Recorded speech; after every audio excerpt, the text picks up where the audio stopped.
And so the first question, let's start with the fact that you're asking, what is your body? You started to contemplate, what is the body? And this philosophical question, what is my body?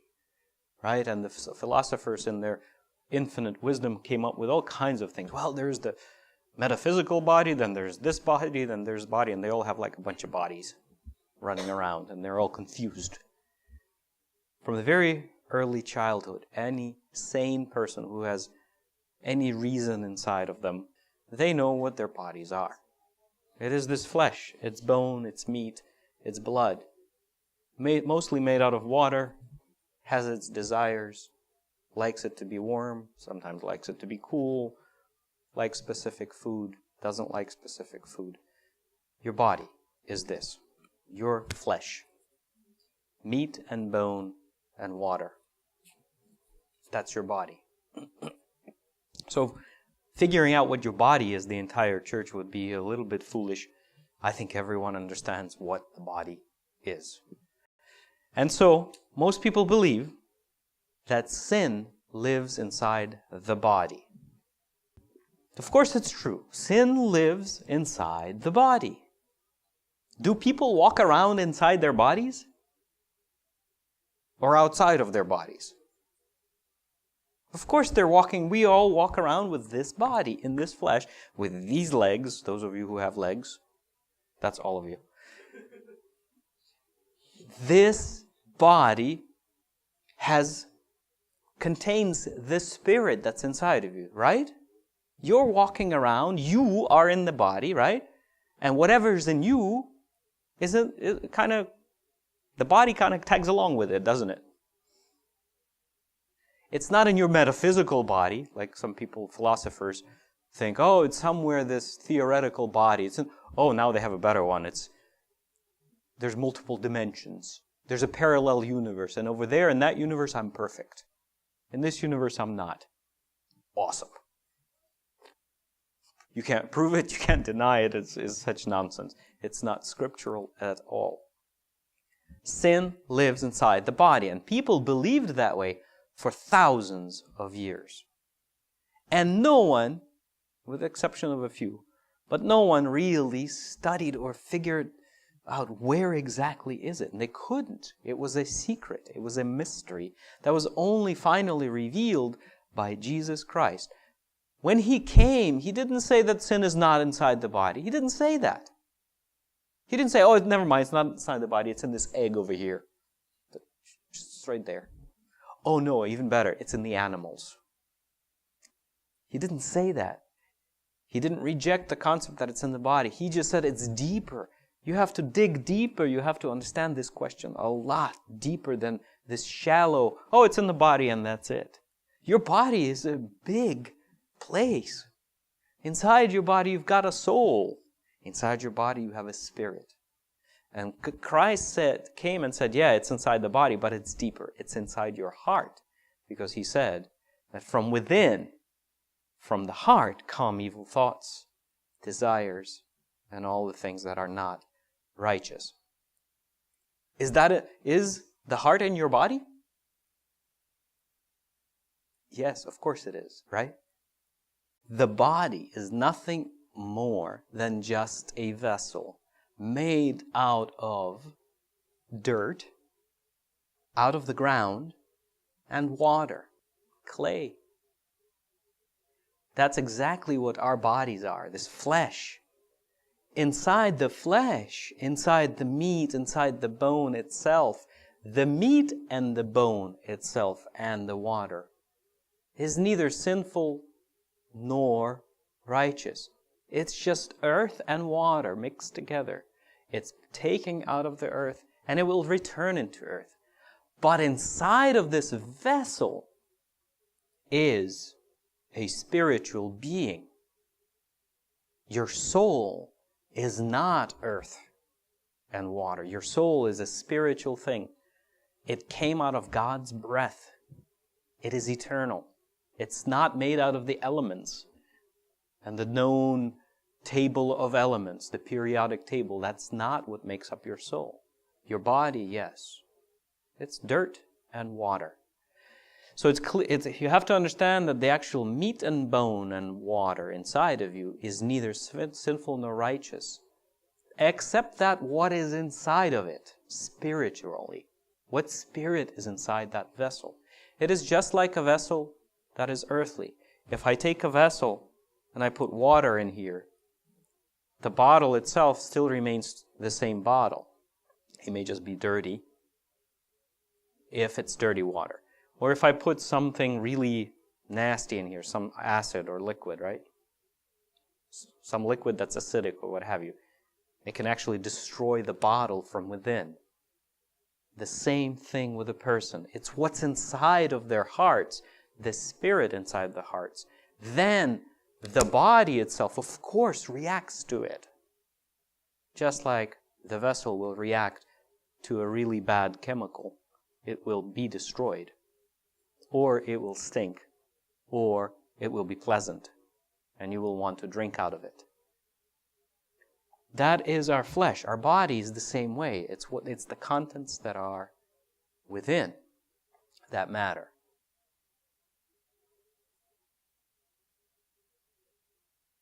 And so, if you want your body to be perfect, fill it with something perfect.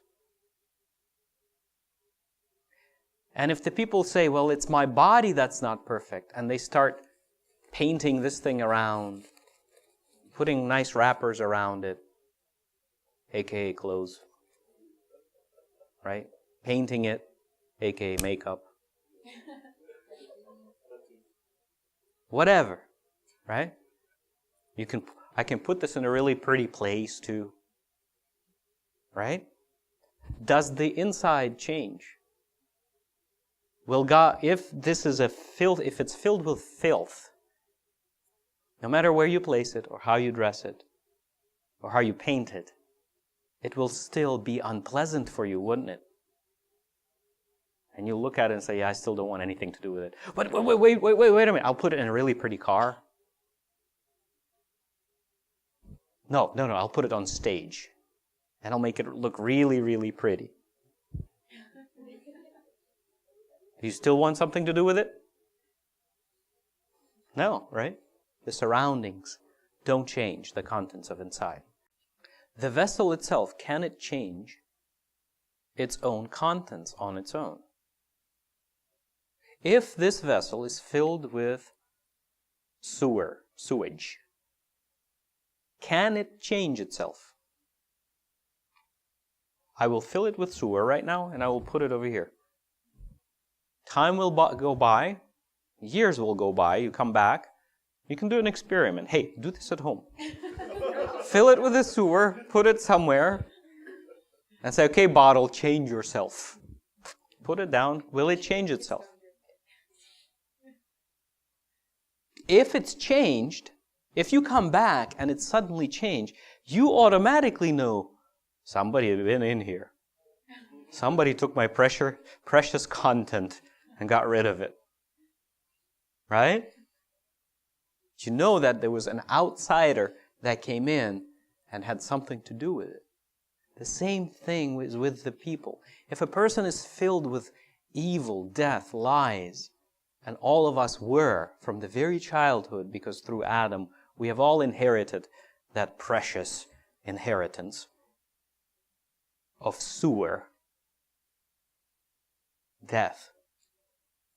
And if you see a person and years go by and you come back and you say, oh, they've changed, you can also be assured that it's not them. And if it was them, and if they say, oh yeah, I did this, all they did is just painted themselves.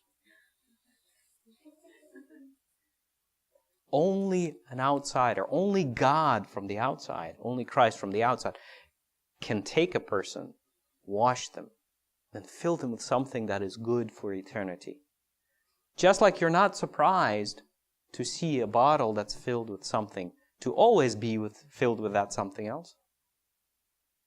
Same thing as with people. Don't be surprised if they don't change. They don't. If they change, it has to be an outside. It only can be God. Only the Word of God can reveal truly what's inside of you, without any bias, without any hypocrisy. And once you know what the contents of your body are, meaning your soul, and what your soul is filled, then you can have the proper discussion and the right approach.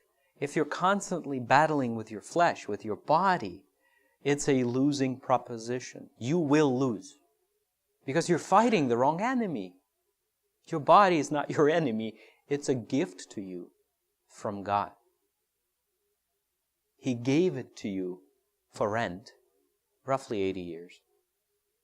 He gave it to you, and it's a blessing because you can move around, you can think, you can do things. Your body is a blessing to you from God.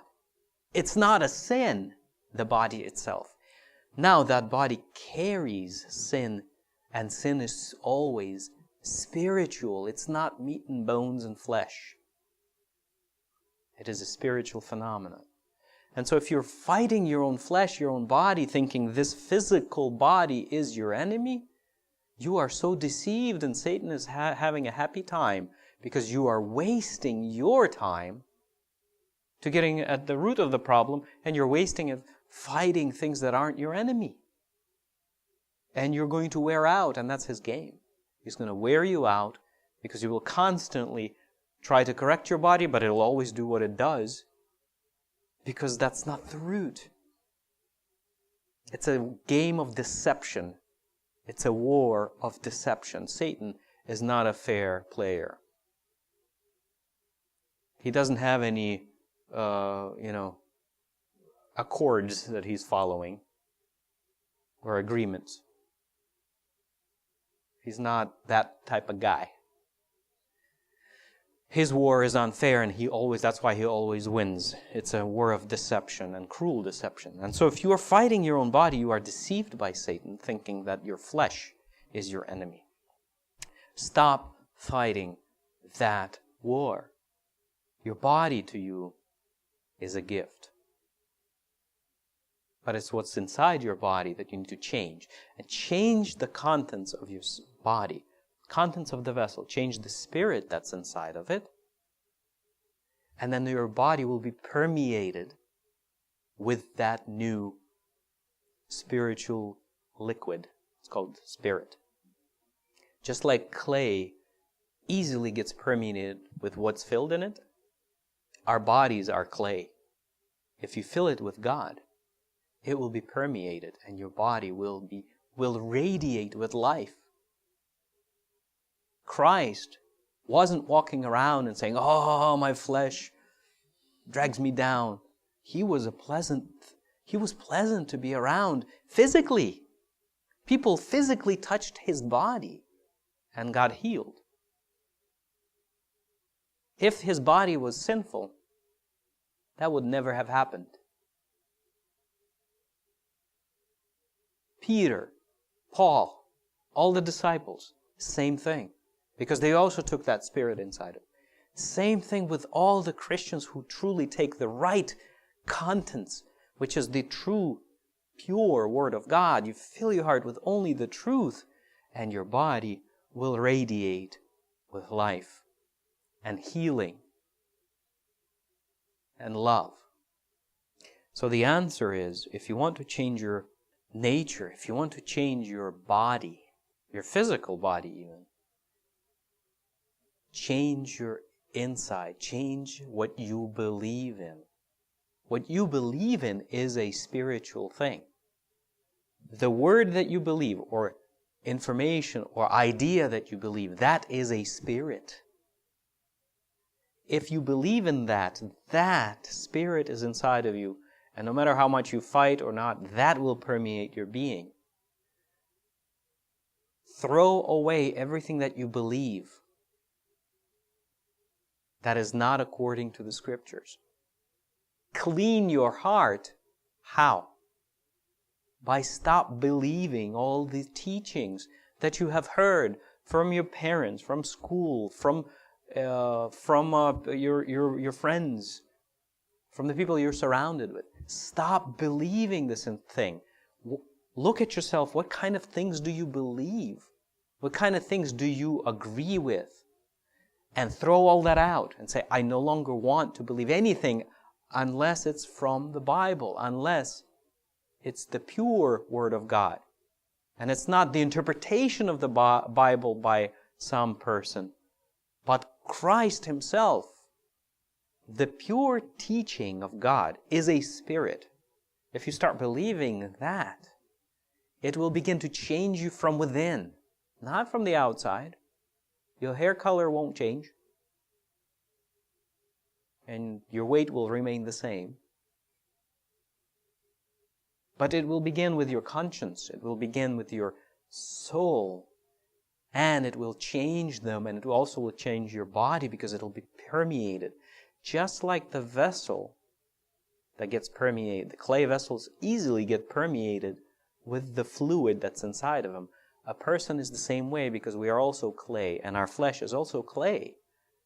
The spirit that's inside of the person saturates everything, including their flesh. Change your faith.